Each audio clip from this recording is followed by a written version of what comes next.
What's up, guys? Welcome back to the Shop Mini RC. I'm Ken, and today I just want to show you an SCX24 issue that we're having. This is a stock transmission housing and plastic gears in here and whatnot. And last night we were at a comp.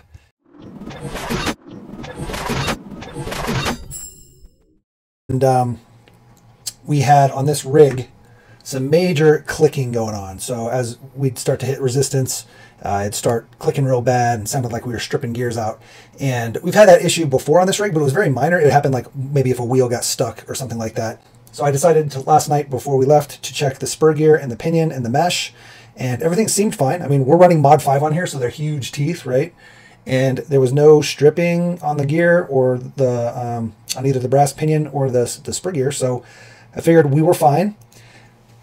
Then we got there, and of course it just got worse and worse and worse until it was basically you couldn't have any resistance on the tires. Also, Theron Tate was there, if you know him from any of the Facebook groups or his Instagram, and that's 3Flow9RC. And basically, he had a similar issue pop up on one of his rigs where we just had the same noise, just clicking, and sounded like we were grinding gears and slipping. So we got home, tore it down. He tore his down last night, and he had found some shark toothing on his gears. And what that is when the gears start to just round out just a little bit, and they start to look hooked like a shark tooth, and you can get slipping on that. Now, I don't know if he was running Mod 3 or Mod 5 as far as his gear, you know, the teeth size. That's the teeth size for people that don't know, and the spacing.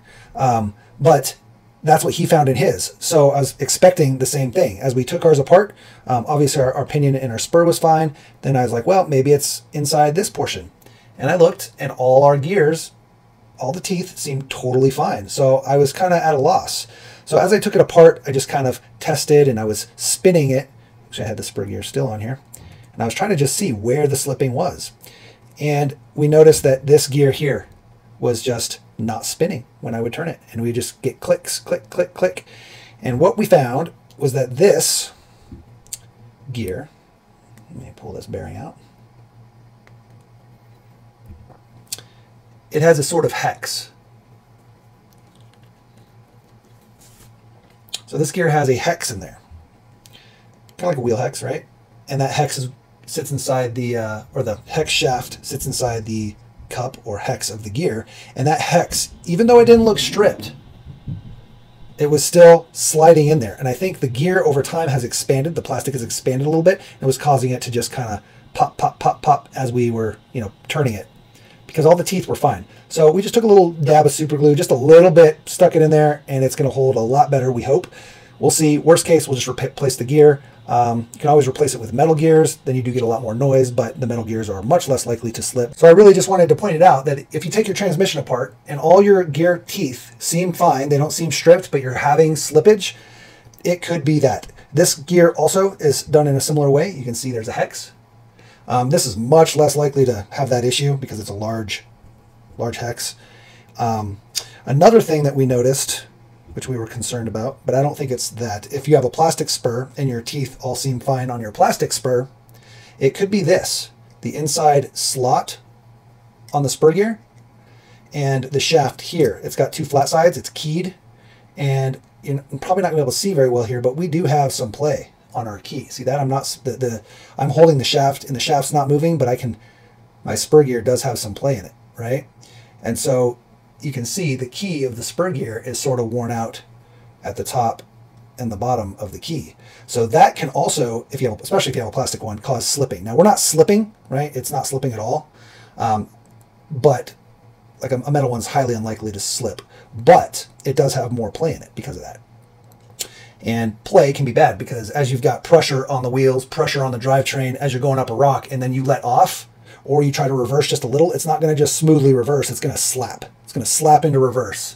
And that can cause you to break loose and things of that nature. So keep an eye on that kind of stuff. We're probably going to, I don't know how to fix this right here. I mean, you could throw some CA super glue in there as well and super glue it to the shaft, but that's not really ideal. The most ideal is just to get a new spur gear, but we don't have one right now. So we're going to make do. You can also try to shim it with something in there.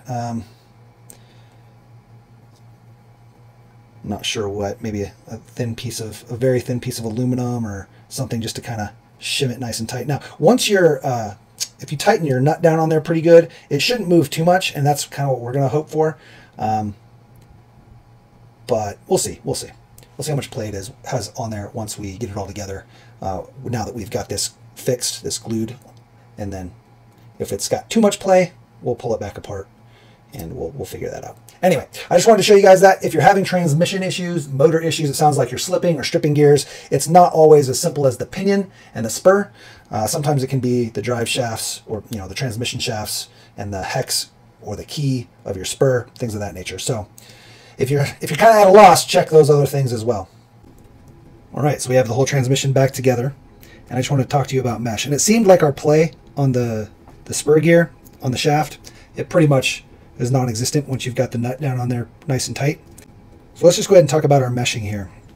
Now with this motor and transmission and even others, it's hard to see your meshing, and you can really hear if you've got it too tight or too loose.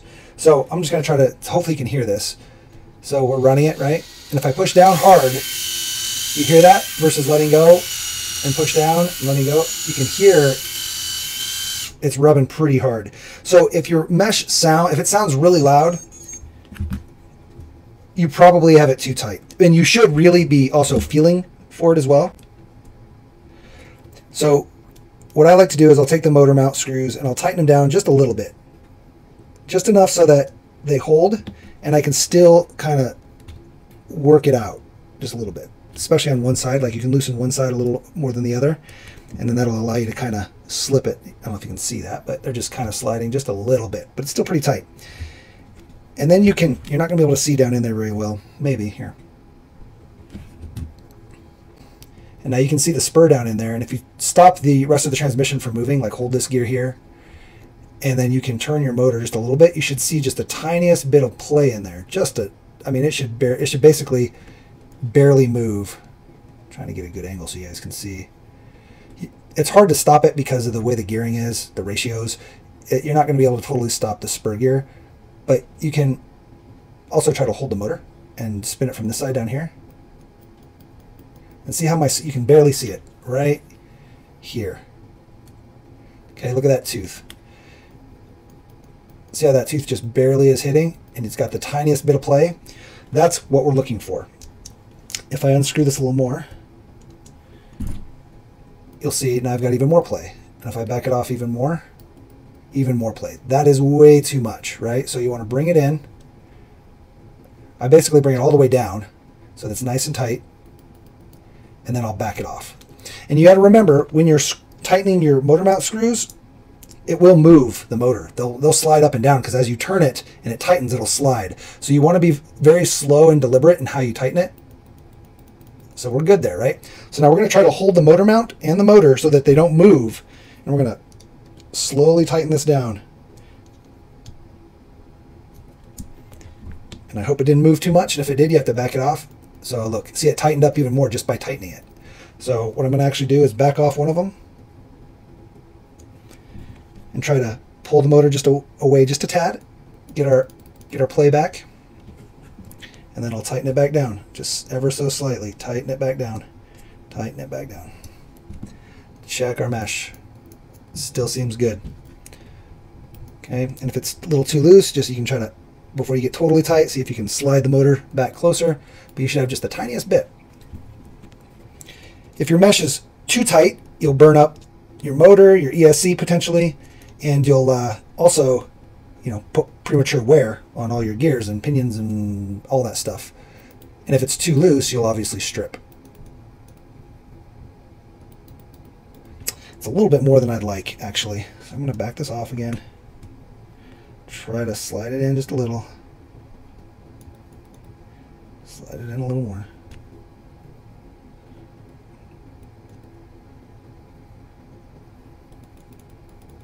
You can even hear it. You can hear it clicking.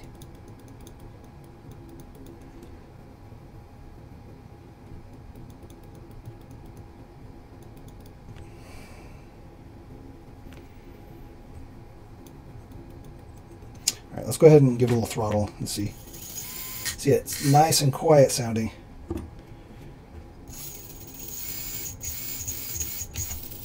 I think that's good. We could probably have it a little looser, but you can see it moving around in there. We've got some play. We're good. And we'll go ahead and tighten it back down.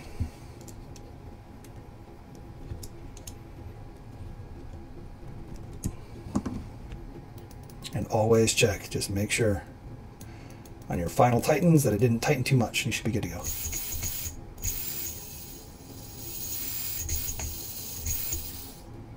All right.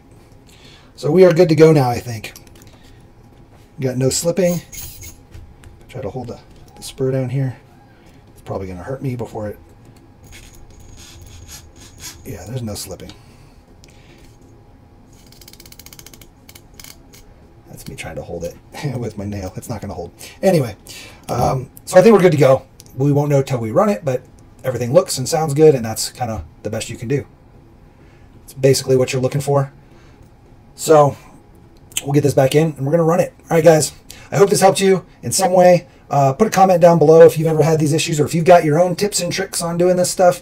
And yeah, get out there and fix something, build something awesome, run your cars, crash them, smash them, and bash them. Don't break the expensive parts. And don't forget to like, subscribe, share, hit that notification bell. Share this video in your groups or comment it on somebody's post where they're asking questions about this. That way you don't have to type out a book. You can just say, hey, check out this video. This will show you what you need to know. All right, guys, until next time, take care.